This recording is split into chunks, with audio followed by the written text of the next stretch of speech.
Assalamualaikum warahmatullahi wabarakatuh. Selamat pagi anak-anak. Bagaimana kabarnya pada hari ini? Alhamdulillah, luar biasa, senyum ceria, tetap semangat, Allahu Akbar. Nah, baiklah, sebelum kita memulai pembelajaran pada hari ini, marilah kita berdoa bersama-sama terlebih dahulu. Bismillahirrahmanirrahim. Raditu billahi robba wa bil islami dina wa bi muhammadin nabiyya wa rasula. Rabbi zidni ilma warzuqni fahma. Amin. Baiklah, sebelum Ibu melakukan penjelasan materi pada hari ini, Ibu akan melakukan absensi terlebih dahulu ya. Apakah anak-anak semuanya pada hari ini berhadir? Alhamdulillah, lengkap ya. Baiklah, apakah kalian semua sudah siap untuk belajar? Jangan lupa siapkan terlebih dahulu pensil dan buku tulisnya ya. Baiklah, di sini Ibu akan mulai menjelaskan tentang wakaf dan wasol. Pasti di sini anak-anak belum tahu kan apa itu wakaf? Nah, wakaf secara bahasa berarti berhenti. Sementara berdasarkan kaidah ilmu tajwid secara istilah, wakaf berarti memberhentikan bacaan Al-Quran untuk mengambil napas sejenak atau langsung memberhentikan bacaan. Ada yang memakai wakaf dengan menghentikan bacaan sejenak, baik di akhir maupun pertengahan ayat. Jika kita membaca Al-Quran, terdapat tata cara bagaimana kita ketika ingin berhenti saat membaca ayat dan tidak boleh berhenti di sembarang tempat, karena semua itu terdapat aturan. Dan kali ini kita akan belajar bersama tentang aturan tersebut. Nah, di sini wakaf terbagi menjadi dua macam, yaitu yang pertama wakaf ittirari, yaitu wakaf ittirari menghentikan bacaan pada ayat yang belum sempurna ketika dalam keadaan terpaksa, baik karena kehabisan napas, karena lupa, karena bersin, batuk, dan lain sebagainya. Nah, yang kedua yaitu ada wakaf ikhtiari. Nah, wakaf ikhtiari yaitu biasa juga disebut wakaf ijtihadi, yakni jika seorang pembaca Al-Quran sesuai pilihan dirinya karena pemahamannya atas kaidah bahasa Arab sebagai bahasa Al-Quran. Nah, di sini wakaf ikhtiari dibagi pula menjadi 8 macam, yaitu yang pertama wakaf tam, yang kedua wakaf kafi, yang ketiga wakaf hasan, yang keempat wakaf qabih, yang kelima wakaf bayan, yang keenam wakaf jaiz, yang ketujuh wakaf salih, dan yang kedelapan wakaf mafhum.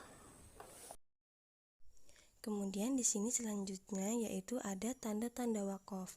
Nah, di sini tanda wakaf yang pertama ada to, yaitu wakaf mutlak yang berarti lebih utama berhenti daripada dilanjutkan membaca.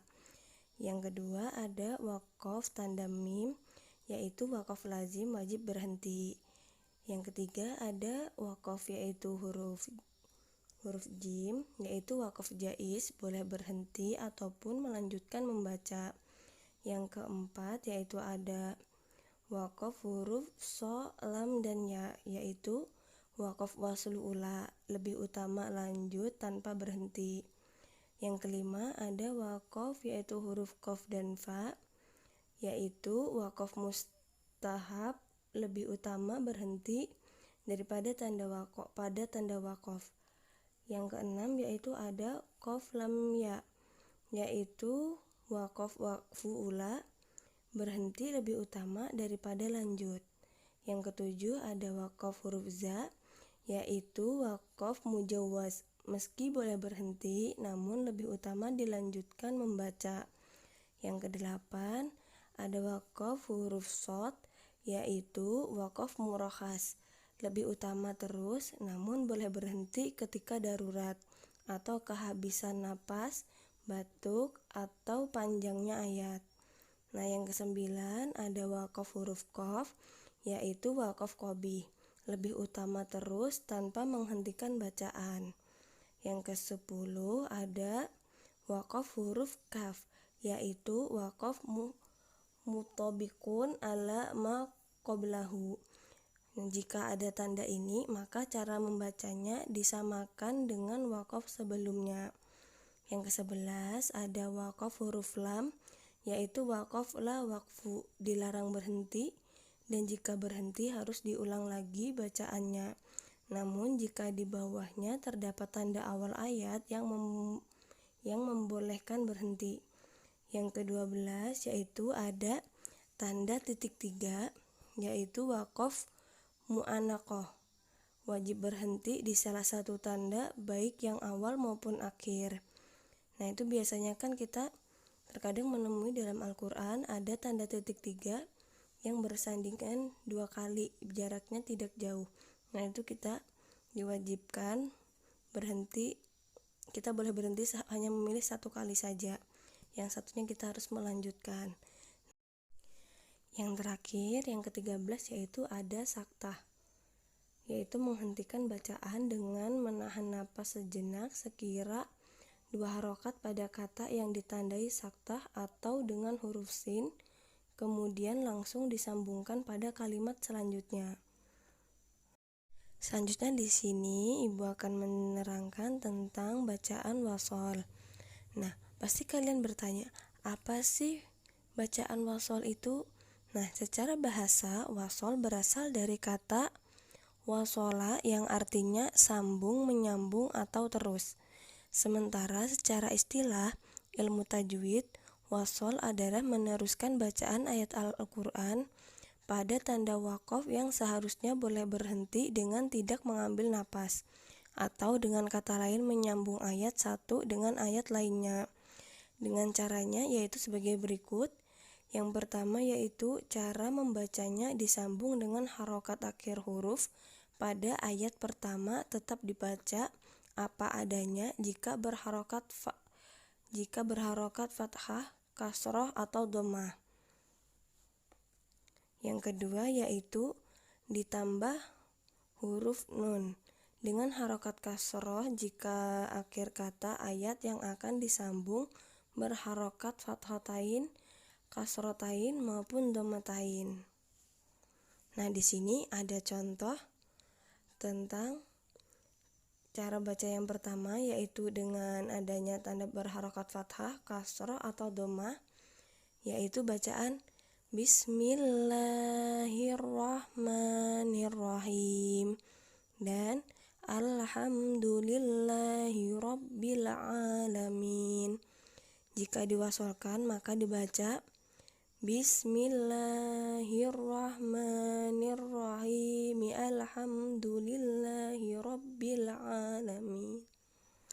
Ditambah ada contoh yang kedua yaitu ditambah nun dengan harokat kasroh jika akhir kata ayat yang akan disambung berharokat fathatain, kasrotain, maupun dhammatain. Contohnya yaitu Qul huwallahu ahad, Allahus samad. Jika diwasolkan maka dibaca Qul huwallahu ahadinillahus samad.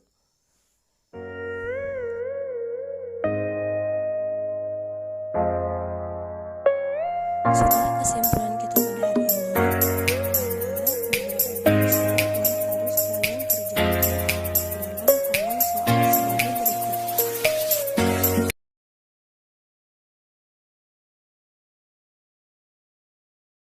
Baiklah, setelah soal evaluasi tadi, maka berakhir pula pembelajaran kita pada hari ini. Marilah kita tutup pembelajaran kita pada hari ini dengan mengucap hamdalah. Alhamdulillahirabbil alamin. Nah, sebelum kita mengakhiri pembelajaran pada hari ini, marilah kita bersama-sama membaca doa terlebih dahulu.